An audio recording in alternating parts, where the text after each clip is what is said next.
Greetings, everyone. Welcome to this special edition webinar on knocking down the barriers to automation in the data center. I'm Jeff Doyle, Director of Solutions Architecture at Juniper Networks, and I'm privileged to be joined today by IT analyst, author, and content creator, Melissa Palmer. Melissa is a VMware certified design expert with extensive industry experience in data center, cloud, and information security. As a consultant, she's focused on solving some of the most difficult problems that IT professionals face daily. You can check out Melissa's website and blogs at vmis.net. Hi, Melissa. Hi, Jeff. Thanks so much for having me today. Thanks so much for being here. Do you have big plans for Christmas? Not much. I got a big Christmas Eve dinner I plan on making, but other than that, a lot of just relaxing, downtime, and family time. How about you? Yeah, well, we've got a big family, so we do our Christmas dinner early, and then I just get to, like you said, have a lot of downtime. Excellent. Into the last week of Christmas. So, getting right into our topic, with all of your expertise, and it's certainly something that I want to mine, if that's a good word. Absolutely. That's a great word. But maybe just to start, what are your views on the current state of automation, in networking in general, because I think they do, fit very much together, and data center more specifically? Yeah, I think automation is one of those things that a lot of people have seen the value in for a long time. But like we've talked about before, when we were getting ready for this, Jeff, there's a lot of barriers in place, right? Yeah. So people might not have the tools or the time they need, but it's something that just becomes increasingly important, right? As our systems become more advanced, as we're deploying new apps all of the time, right? Hey, I have a new app. I need to deploy a test environment right now. Well, what's the hardest thing that usually happens when we deploy a test environment? Something breaks in the networking, right? And then nothing works how it's supposed to. So there's a lot of things that we're doing over and over, and we need to do them fast. And IT departments are already under a massive amount of strain. And automation is kind of the thing that can smooth everything out and make it easier for everybody to kind of do what they need to do. I think it's come a long way in recent years, but I honestly think we still have a long way to go before we can say, hey, our network and our data center area is truly automated. Right, and I think there's a few ways we can certainly split up, the environment too. I mean, obviously there are the hyperscalers, the people that mentioned, Google, Amazon, Facebook, all of those that have massive DevOps organizations, and so automation for them is really DevOps driven, but for your average, medium to small, maybe even large but not hyperscale network operators, they look at those kinds of DevOps driven organizations and kind of say, well, we don't have that kind of organization, and so how do we really approach getting automation started? And they appreciate the benefits of automation but don't really know how to get started. Do you see the same sort of thing? I do actually, and I see a lot of organizations being really kind of intimidated looking at something like, a hyperscale, and they're like, well, I could never do that, right? I don't have the time, I don't have the people. And I kind of feel like this misconception, and I saw some of this. I know we have a poll going on right now. If everybody could take a moment and kind of say, hey, what is the biggest hurdle that you face when it comes to data center automation? Is it skills, times, tools, something else? Let us know in the chat. We're going to take a look at it in a little bit. But one thing that I have heard a lot of people say, because I did some polling on LinkedIn and Twitter as well, is not just skills, but I'm not a programmer. And I can tell you, I'm not a programmer either, right? I do a fair amount of automation, especially when it comes to things like disaster recovery or provisioning new environments and stuff like that. And there's kind of this misnomer that I have to be some kind of scripter and I have to write all these scripts and I have to do all this stuff. And I think there is an element of that with some of the hyperscalers, right? They have built all of their own in-house tools and maybe their own scripts and things like that. But there are a lot of things out there and a lot of tools out there that organizations can use to make it a lot easier, right? You don't necessarily have to be the best coder or scripter in the world to be able to automate, the workflows that you're doing on a day in and day out basis. That's something that I tell a lot of young engineers just getting started. In fact, I did a little talk with a technical college last week, I think, and a lot of the students asked, well, what kind of programming skills do I need? And it's the answer is, as a networking professional, that's just a tool. It's not, you're not going into programming as a profession. You're just wanting to be able to use the pieces of that of those skills that help you do your job better. And doesn't that seem like where automation gets started, the automation journey? I don't know, that's kind of a buzzword, but the automation journey seems to get started. Would you agree with simply network operators saying, I get tired of doing these mundane tasks over and over and over. And so I'm going to learn a little scripting. I'm going to learn a little Python, Ansible, whatever, to make my job a little bit easier so that I can focus on things that really matter rather than just, jockeying on the CLI all day. And I can give you a perfect example of that I used to run in and day out and day out, day in and day out, right? It was like, I need to provision a new VLAN for a VMware cluster, right? Yeah. All of the time, because there was a new app and they got their own VLAN, blah, blah, blah. And it's like, oh, I got to do this. I got to do this. I got to do this. It's the basic things that you're doing over and over that are really the place to start with automation, right? The quick wins, the processes that you know so well that it doesn't take much to learn a little bit of Python or even use a tool to kind of put that all together for you. We don't have to boil the ocean when it comes to automation. It's all about starting with those quick wins and making incremental progress. We're not going to go from, well, we do everything manually to we're 100% automated in a month. That's not going to happen. Yeah, exactly. And it seems like the journey for at least individual operators kind of goes from automating those individual tasks to automating more complex workflows. You mentioned, rolling out new VMs and things like that, which are, obviously a complex sequence of tasks and requires a little bit more skills, in terms of scripting, in terms of programming to make those things happen. And here's where I see myself an interesting kind of curveball that hits a lot of operators is you go down those paths, and after a few years, you tend to have kind of a spaghetti network of automation tools that may or may not all integrate together, may or may not be what everybody wants to use. And so you almost get an automation version of individual operators back on the CLI that are not always doing everything the same way. Do you see? Yeah, that's an excellent point. You're almost in the same boat you started in, right? Everybody did something slightly differently, and the configurations were just like a little, they all worked, but they were a little bit different depending on who did it. And that's not the way we want to go. But especially when you're kind of short on time and things like that, you're trying to figure out, well, what works best for me, right? Oh, right now it's just a couple Python scripts. I'm going to use this tool. I'm going to use this tool. No, I'm going to try this one because I read about it someplace and maybe it'll make things easier. We definitely need to do kind of a standardization and rationalization when it comes to these tools as well. And just like anything else, we need to be checking in on our automation processes, right?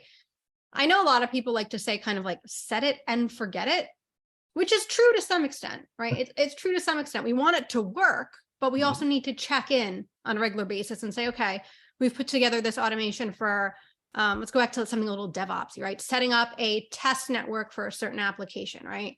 It's going to do all the networking for when we spin up this application environment, and then it's going to tear it all down after. Well, we need to check in every once in a while and say, okay, is it still doing what it's supposed to be doing? Is it still meeting the application team's requirements? Have things changed, right?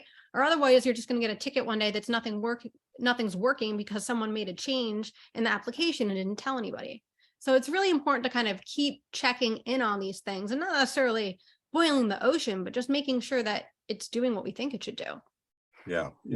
And I love your example of set it and forget it, well, maybe that works well for a while, then all of a sudden an operating system gets upgraded and your tool doesn't work so well anymore, or at all.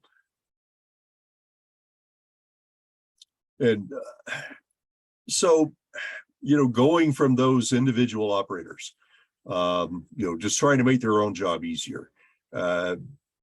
What do you see as the barriers for moving to the next step of automation, which is really getting buy-in from the company, from upper management, whether it's direct data center or network managers all the way up to the boardroom and C-level executives having to fund these kinds of things? What do you see as the barriers there? Yeah, and exactly. And this is the difference when it comes to an organization and a hyperscaler, right? A hyperscaler, their line of business is the data center, right? That is what they do. They provide data center services.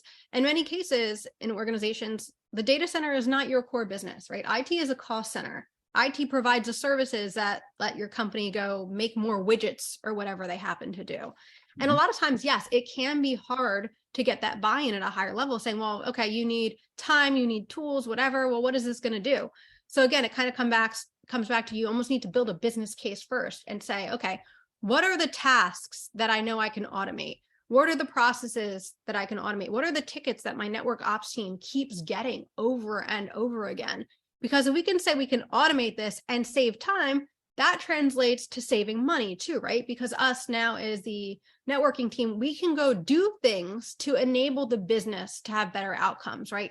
We can go help them with those new application environments. We can try something new instead of just doing what we need to do to keep the lights on, because we keep on having to do the same thing over and over again. That takes a lot of time. Yeah. And, I think that it's certainly an accepted, I don't think many people would argue with me that the major driver at the C-level is differentiating between CapEx and OpEx, and yes. they see OpEx as the major expense. So on the one hand, there's this attraction automation of, we can reduce our OpEx, accelerated rollout of services and network changes and all of that sort of thing, and reduced MTTR, for troubleshooting, and reduced human error certainly is always a major thing, and all of those contribute to OpEx. But then at the same time, there's this curve of, but then trying to train our people and get the right skills for automation itself is a major OpEx, a major operational expense. Yeah, but I really like your examples of issue resolution and dealing with outages, because I've been a part of some networking outages in my career, like bad ones, right? Like and it's almost always like, it's weird because you're on the phone, right? And it's like, what happened? Were there any changes? No, there's no changes. Then 5 minutes later, things start working again, right? Because someone made a change, and they're not going to own up to it on the phone with like 100 people on it. And later on, you find out, someone made a change and it went wrong. Automation can really reduce a lot of that human error. I mean, we're all humans. We make mistakes, especially in high stress situations, right? So if we're dealing with something where we already have an outage or something broke and we're making more changes, right? That's just kind of a recipe for disaster almost. And it goes back to tying it back to the business, right? Well, how much does downtime cost you? And let's look at issues that we've had because of human error in the last year or so, and how many of those could avoid it. And guess what? You probably just found the money that you need to actually train your staff. I mean, there's a lot of tools out there that can be used that, again, aren't incredibly difficult, and you don't have to be some kind of master programmer to start automating things. So once you get a little bit of buy-in for some resources and tools and maybe some training, right, that fundamentally changes the game.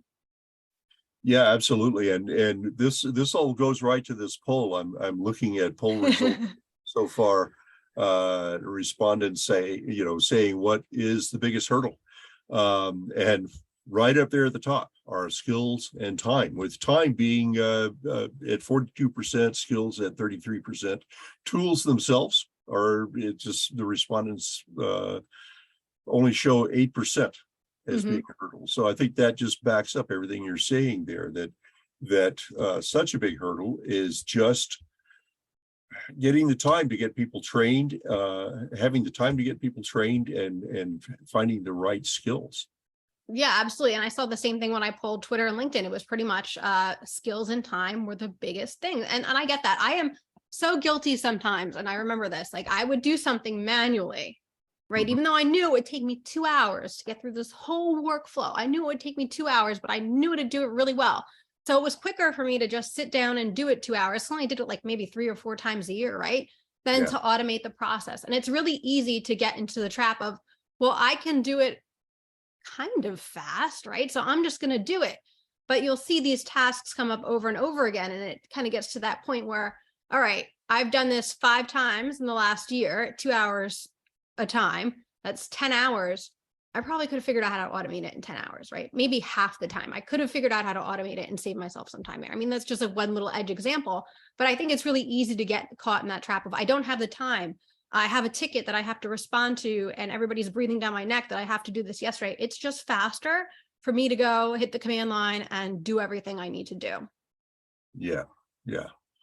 But then you get to the day-to-day kinds of grinds, and that really motivate automation a lot more. I know, right? That sometimes you get so sick of doing something that you hit the point you're like, yeah, I'm going to automate this because I really just don't want to answer one more ticket about putting another VLAN into the vSphere environment. So I'm finally going to automate that because I'm just so sick of doing it. An example that I use all the time, and probably use too often. I actually used it in a blog years ago, and it's just always been a favorite example.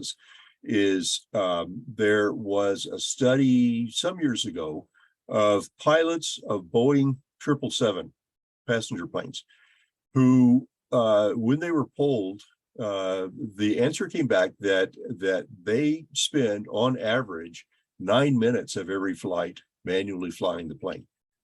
And the rest of that trip is automated. And I use that whether we're talking about self-driving cars or network automation. I tend to trot out that example. But what pilots say is that that's a good thing, because when they're not distracted from that manual task of flying the plane, they can look more and pay a lot more attention to the overall mission. So they're paying a lot more attention to the weather. They're paying a lot more attention to, to traffic and all of those things that just flying the plane becomes a distraction from.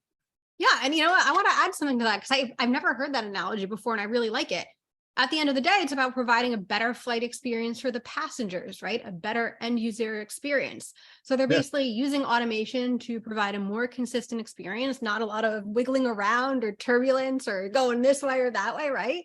And that's really what automation is about too. It's about a better experience for whoever's requesting a service from the networking team. And it's a better experience for the networking team themselves, right? Because instead of doing that mundane thing over and over again, I can go work on that new exciting project that's actually going to, drive new revenue for the business or something like that, right? And maybe even I get some time back that I can go make my other skills better, right? Because I'm not constantly in reactive mode trying to answer all these tickets. Maybe now I get, some time to go get that next certification that I want to do or learn that next thing. Yeah, absolutely. And, that over the years in as I've done consulting, that's something that I've encountered over and over and over is in networks, especially medium down to small size networks, the tier 3 architects who really ought to be focused on 3-year and 5-year plans for the network, instead are spending a lot of their day in firefighting mode. Because the frontline operators don't really have the tools they need to solve the problems they're encountering every day, and everything gets thrown up to the tier 3 experts, and the whole business suffers as a result. Yeah, absolutely. Another question I'm curious about, and just maybe maybe this is leading to a blatant plug, but obviously I'm with Juniper Apstra, and we're selling automation software. one of the things that I encounter quite a bit that becomes a hurdle is operators who don't like the idea of using shrink-wrapped automation tools, shrink-wrapped or out of the box or whatever, because what visible at the sea level is CapEx, and these Right. are, this is a CapEx expense. That's redundant, but this is a capital expense, and they say, well, we don't want to spend money on that, but by not saying that, what is not as visible at the boardroom level is the amount of OpEx that's being spent trying to sustain DIY solutions. I think that's a trap that a lot of us technology people get caught in, right? Like, I've got my little script, so do what they need to do, and that's great, and it works. So if it works, I'm going to leave it. But when you look at an automation tool like Juniper Apstra, and I've actually used Apstra, right? And it is really simple to use, and you don't actually have to program anything either, which is my favorite part of it, right? That was the big thing for me. Like, I didn't have to do any coding. It was all pretty much just drag and drop and click and go through the wizard, set everything up, save it as a template, and oh wait, I have a new environment. I'm just going to go apply that profile, and it's up and running in minutes. It's fantastic. But it does a lot more than just set up my network and automate common tasks, right? The ability that you get to see where things are going wrong, right? See if my network is getting congestion. Take a look at utilization on my port. See where something hasn't been configured right. Like let's say I didn't actually configure the VLAN on vSphere. I didn't configure something right in vSphere. Apstra would let me know that so I can go and fix it. So you get a lot more than just automation using an actual tool. It's going to help you with troubleshooting. It's going to help you with capacity planning. It's going to help you just kind of learn the state of your network a lot better than a Python script would. So you can see and you can know, okay, well, you know what? We have a cluster over here that the utilization is really, really high.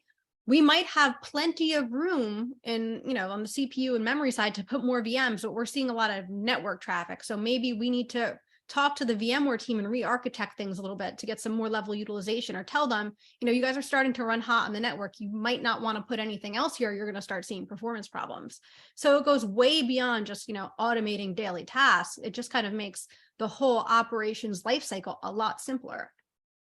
Yeah, and it also, I'll even be more general here, for not just Apstra, but maybe our competitors. We can always talk about competitive things in some other venue, but any out of the box automation tool, if it fits your network correctly, is also going to take away all of those unexpected expenses, operational expenses around automation of maintaining the tool. That's a good point too, yeah. Keeping it upgraded, making sure everything is consistent, and simply, now kind of getting back to that the pilot analogy, even if you're doing automation where the whole goal, that sounds funny, the entire reason for doing automation is to take away those mundane tasks from operators so that they can focus on the bigger picture. But then you end up in a situation where you're spending a lot of time just maintaining your automation tool. Exactly, right? Exactly. Even maintain your scripts because something changed with the new version of whatever programming language came out and everything broke, right? Well, how much time are you going to spend when everything breaks? Or if you're just going directly to an API with the script, well, there was a change in the API that I didn't know about. Well, you know what? If you're using an out-of-the-box tool, they're going to keep track of all that stuff because they're going to do the integration testing between whatever network platform you're using and whatever tool you purchase, right? You get out of the game of worrying about, well, something happened in that new code update and it broke all my automation, right? That's taken care of for you. That's just you can't really put a price on that when every script in my environment suddenly breaks because something changed. And that happens, right? That's something that happens frequently. Juniper, interestingly commissioned, I don't think the study has even come out yet, but So I don't know, maybe I shouldn't be talking about it, but I will anyway. But we commissioned a study on the automation environment, and one of the things that I got a sneak peek of this study just last week, but one of the things that really stood out to me was a differentiation between operators who have just started off on the automation journey, have not really deployed that much, and operators that are, pretty well along that path and have done quite a bit of automation. And the question was, well, what do you think is the biggest priority? I can't remember exactly how the question was put out there, but what is the biggest priority, and what do you feel you should do differently to start this journey? People who were at the beginning of that journey were very focused on, got to train my people. They need to know more skills, need to be able to develop in-house solutions. People that were well along the journey that would say, well, where we found our biggest problems was in-house solutions, and we wish that at the beginning we had started with a more polished product. And that's an interesting differentiation there, maybe a little bit of an experience-based differentiation. Right, exactly. Because if you're looking to save time and do things more efficiently with automation, if you build your own tool, now you have to maintain that tool. So some of your time savings and your operational savings are out the window, because now you have to spend your time testing and maintaining this tool. And again, unless you as an organization is going to package up that tool and try to sell it to someone, it's not really a great way to spend your time, right? The whole thing is to get time back so we can do better things. Are we spending our time the right way if now we have to maintain yet another tool ourselves, and we're responsible for the development, the updates, the testing, all that kind of stuff, when we could go get something off the shelf, have all that done for us, and get more features than we would ever be able to build in a tool that we put together just to do some automation for us. Absolutely. So I'm just looking at the time here. Looks like we're getting up to the bottom of the hour here, and I'd like to simply ask your opinions on, for network operators that are just beginning. I keep using that word, the journey. The journey. I like it. The journey. Yeah, it is a journey. It really is a journey. Absolutely. And what is your advice for how should they approach network automation? Yeah, and as a company, and not just individuals trying to make their job easier. Yeah, and it is a journey, not a sprint. And a lot of times you might need to prove to your management or your team that, hey, even if we're just having a discussion, do I do this in-house and just script it, or do I use a tool? You might need to do some testing, right? You might need to try it both ways to be able to prove, hey, you know what, we did the scripts and all that stuff, but we did it this way and we got this tool and it worked a lot better as well.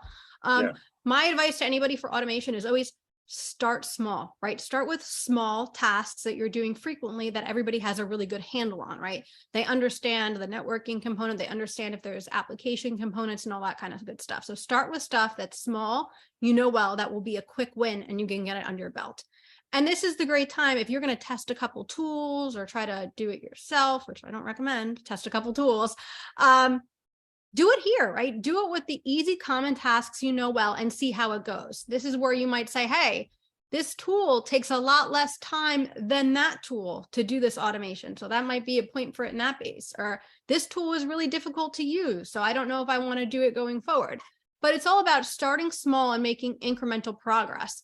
And then when you have quick wins under your belt, and this is going to sound silly, but when you have your automation processes under your belt, because it is a process to implement automation, right? You need to understand what it's going to impact, who it's going to impact, what it actually does, right? There is some upfront work, right? So once you have all kind of everything ironed out when it comes to the process of automation, you have some quick wins on your belt, things are going well. Then it's time to start moving up the stack and going after the more complicated things, right? Get a good baseline, make sure everybody's on the same page, everybody's happy with the tool we've decided on. And then that's when you start going after the bigger projects. Don't start with the biggest, most complex thing. That is almost a recipe for failure.